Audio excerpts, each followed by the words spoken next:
Eu sou Mário Persona e essas são as respostas que eu dei aos que me perguntaram sobre a Bíblia. Você escreveu contando que descobriu que sua filha, que foi criada num lar cristão, tem um relacionamento com outra garota e que agora ela não aceita conselhos e exortações vindas de você e muito menos da Bíblia. Eu demorei para responder porque eu não sabia por onde começar. Eu não sei o que você e o seu marido estão passando. Eu tenho filhos, mas eu nunca passei por isso. Portanto, não tome o que eu disser aqui como experiência própria. Eu pretendo apenas buscar na palavra de Deus o que eu acredito ser a melhor resposta. Não há dúvida de que, na Bíblia, o homossexualismo é considerado pecado por Deus. Ainda que toda a população do planeta decidisse chegar a um consenso politicamente correto sobre este assunto, a palavra de Deus continuaria a acusar tal prática.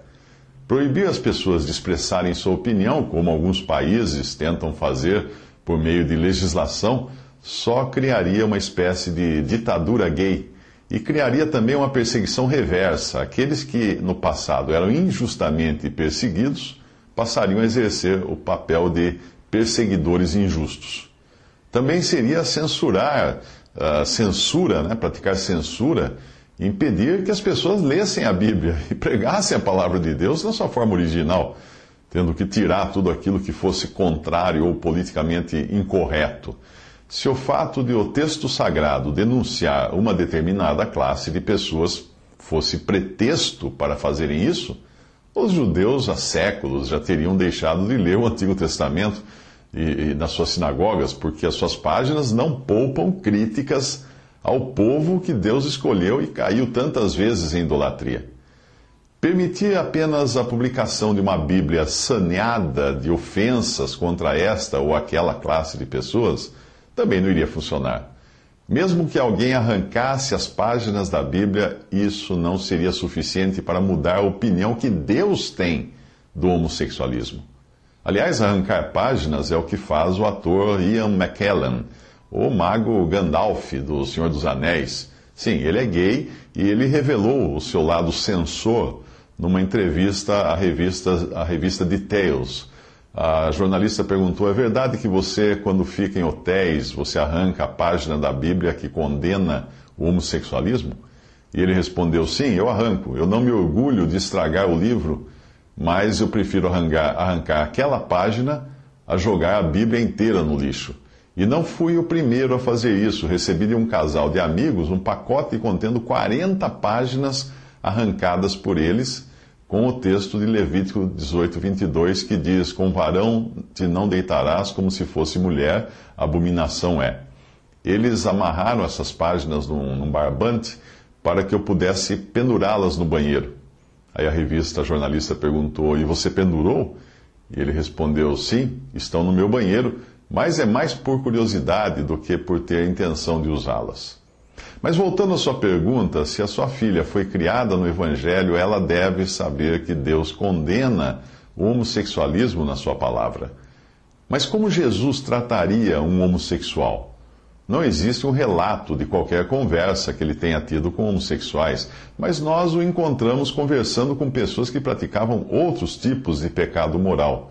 Em todas as ocasiões, em todas as situações, ele tratou muito bem a pessoa, sem, contudo, diminuir a gravidade dos seus pecados ou compactuar com eles. Essa é uma distinção muito importante que o Senhor fazia, e o cristão deve saber fazer isso, separar a pessoa do seu pecado. Jesus sempre amou o ser humano, ao mesmo tempo em que abominava a prática pecaminosa. Eu acredito que se o Senhor tivesse conversado com um homossexual, ele agiria da seguinte maneira: ele demonstraria o seu amor pela pessoa e, ao mesmo tempo, diria, como disse a mulher que foi pega em adultério: vai-te e não peques mais. João 8,11. As únicas pessoas nos evangelhos que você encontra sendo tratadas com rigor, muito rigor, pelo Senhor Jesus, foram justamente aquelas que a nossa sociedade trataria com todas as honras e pompas, o clero religioso. A razão disso é que, para Deus, nada é mais grave do que brincar com as coisas espirituais. E aqueles homens, os fariseus, os líderes religiosos, os sacerdotes, brincavam com fogo ao ensinarem doutrinas erradas ao povo e também ao explorarem a fé do povo visando lucro. Ao clero, Jesus chamava de raça de víboras, sepulcros caiados e etc. E colocou até os comerciantes do templo, os mercadores do templo, para correr na base do chicote. No entanto, por quase 2000 anos, nós vimos ladrões, adúlteros, prostitutas, homossexuais sendo tratados no chicote, enquanto os clérigos tinham seus anéis de ouro e calçados de cromo beijados pela sociedade. Parece existir uma clara inversão do modo como Jesus trataria essas pessoas, não é mesmo? Porém, eu não me entenda mal, o fato de o Senhor tratar ladrões, adúlteros, prostitutas com amor não denotava qualquer tipo de aprovação por suas práticas. Ao contrário, hoje ele continuaria dizendo a essas pessoas: vai-te e não peques mais. O primeiro passo em relação à sua filha é saber se ela realmente crê no Senhor Jesus como seu Salvador. Se ela crê, então o Espírito Santo que habita nela não a deixará sossegada, em paz, enquanto ela estiver andando em pecado. Assim é com todo aquele que crê em Cristo. Se a sua filha estivesse dormindo com o namorado, eu estaria escrevendo basicamente as mesmas coisas, porque Deus abomina a imoralidade, seja ela homo ou heterossexual. Alguns alegam que a homoafetividade é algo que não podem evitar, mas o cristão pode evitar qualquer coisa que seja contrária à palavra de Deus, se ele tiver o seu olhar colocado na glória e estiver disposto a fazer a vontade do Pai. O capítulo 11 de Hebreus nos fala de homens e mulheres de fé que abriram mão da própria vida, tendo em vista a glória que viria. O Senhor Jesus suportou as maiores privações e provações porque olhava para o futuro.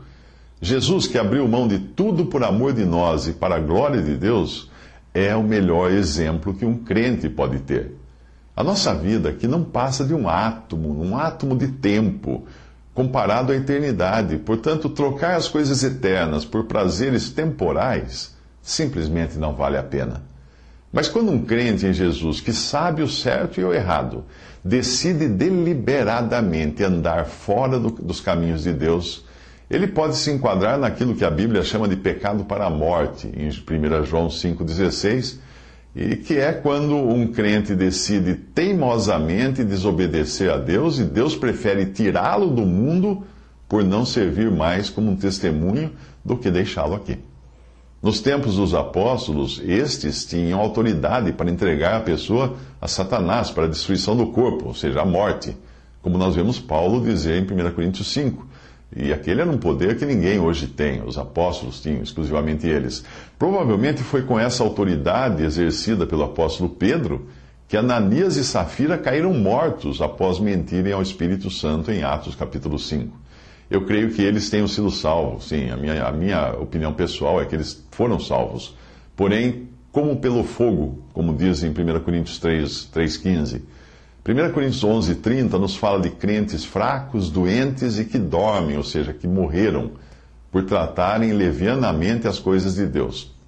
Estavam salvos, porém colhiam no próprio corpo as consequências de um andar desordenado.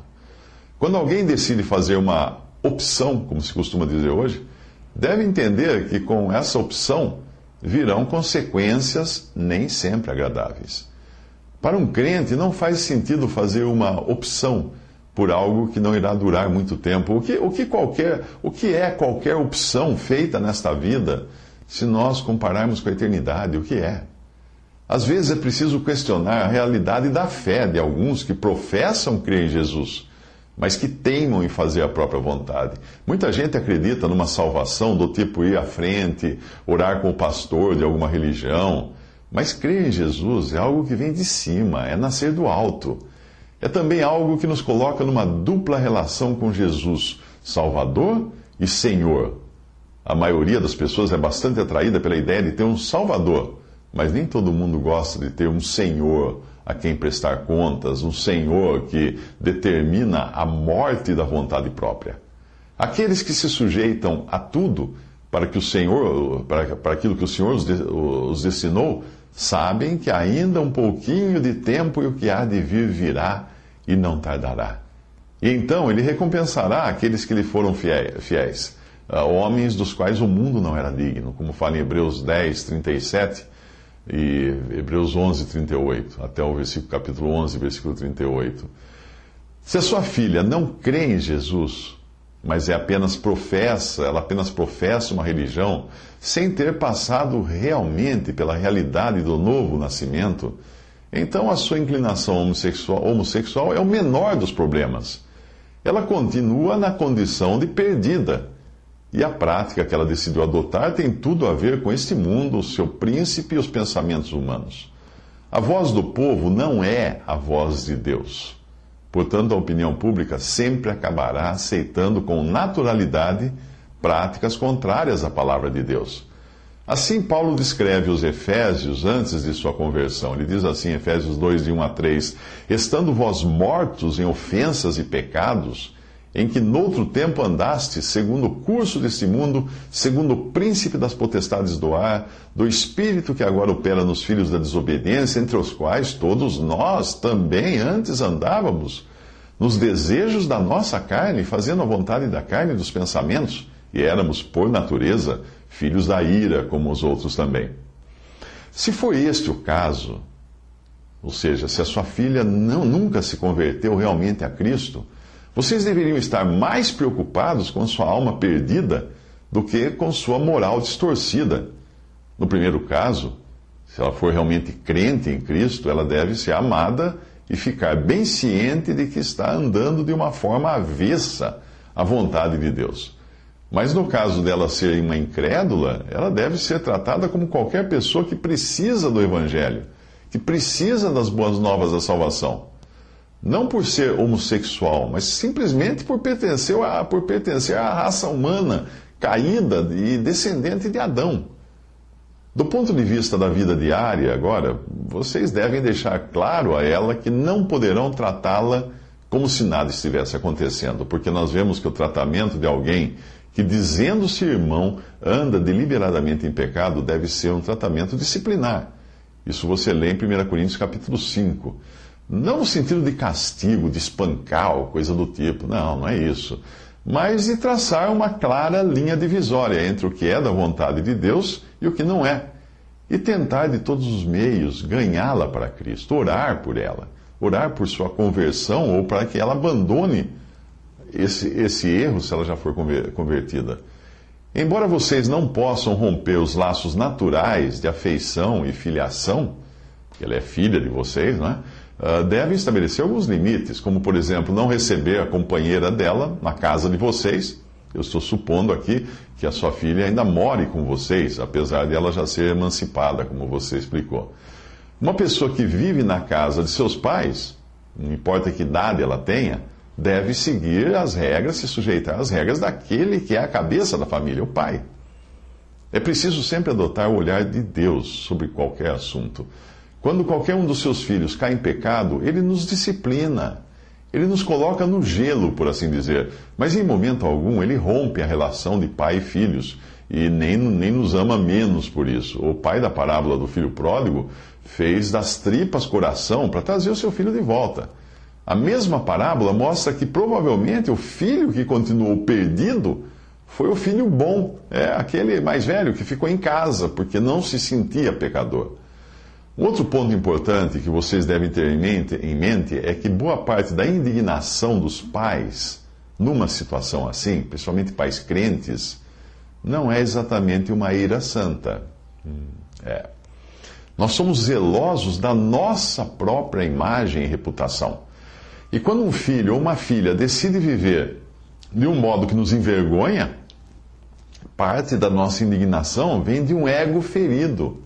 Não é uma santa indignação 100%. Nós começamos a pensar coisas do tipo, o que os meus amigos vão pensar de mim?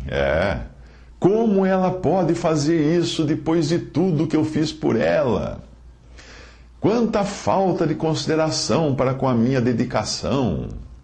Acaso você não passou pela sua cabeça esses pensamentos? Passou, não é? Sim, o nosso coração é assim mesmo, e nós não nos conformamos quando nós vemos nossos filhos não desejarem viver a nossa imagem e semelhança. É claro que esse é também o desapontamento que Deus traz em relação a todos os seres humanos. Mas nós não somos Deus para conseguirmos ter ao mesmo tempo desapontamento santo, ter ao mesmo tempo desapontamento, mas que seja santo. Tem sempre uma ponta de egoísmo nos nossos sentimentos, de preservação da autoimagem.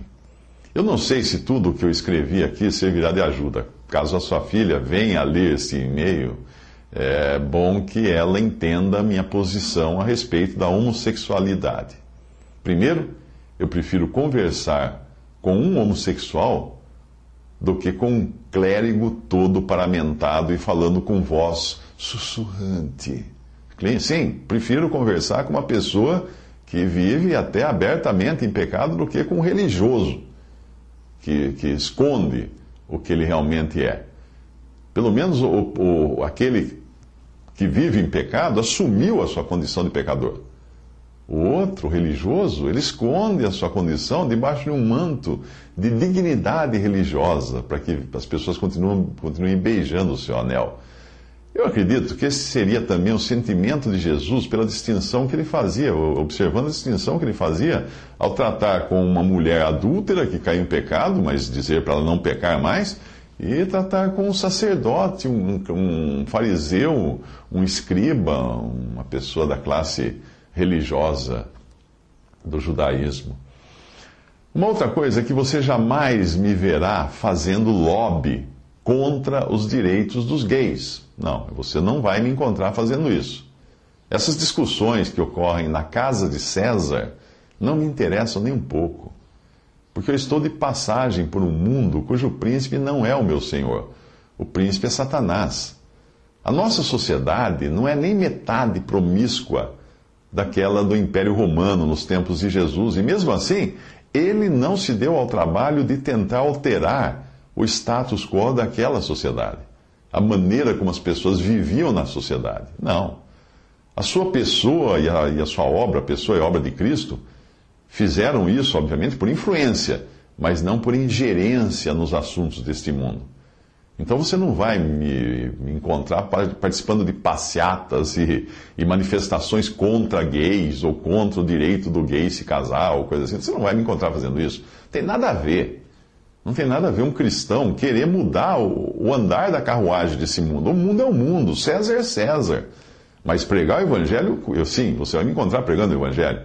Falando que as pessoas precisam crer em Cristo para serem salvas. Sejam elas gays, sejam elas juízes da cidade, ou sejam elas quem for, religiosas, não importa. Porque todos são pecadores. Todos pecaram e destituídos estão da glória de Deus. É por isso que nós temos que falar do evangelho para as pessoas, para que elas se convertam a Cristo. Agora, se elas se converterem e quiserem continuar andando em pecado, o risco é delas, de serem tirados desse mundo, por não servirem para Deus como um testemunho aqui. Talvez você ouça a sua filha alegar que ela quer ser feliz, que ela não quer se colocar sob o jugo de um Deus arcaico, que ela não quer desperdiçar os melhores anos da sua vida vivendo sem prazer algum nesse mundo. Por isso eu termino deixando uma passagem em que muitos discípulos do Senhor decidiram abandoná-lo porque acharam dura demais a vida que ele propunha para eles. João 6, de 63 a 69. O Espírito é o que vivifica, a carne para nada aproveita. As palavras que eu vos disse são Espírito e vida, mas há alguns de vós que não creem. E dizia, por isso eu vos disse que ninguém pode vir a mim se por meu Pai lhe não for concedido. Desde então, muitos dos seus discípulos tornaram para trás e já não andavam com ele. Então disse Jesus aos 12, quereis vós também retirar-vos? Respondeu-lhe, pois, Simão Pedro, Senhor, para quem iremos nós? Tu tens as palavras da vida eterna, e nós temos crido e conhecido que tu és o Cristo, o Filho de Deus. A sua filha está trocando Jesus e a comunhão com ele por uma namorada. Uma troca nada sábia, como você já sabe. Por isso, por razão disso acontecer, justamente com vocês, eu não sei, eu não posso dizer porque isso foi acontecer justo nesse lar, mas eu sei que Deus tem uma medida de consolo para o caso de você, o seu caso e do seu marido, o caso de vocês, nesse lar. 2 Coríntios 1, de 3 a 4, diz assim: Bendito seja o Deus e Pai de nosso Senhor Jesus Cristo, o Pai das misericórdias e o Deus de toda consolação, que nos consola em toda a nossa tribulação, para que também possamos consolar os que estiverem em alguma tribulação, com a consolação com que nós mesmos somos consolados de Deus.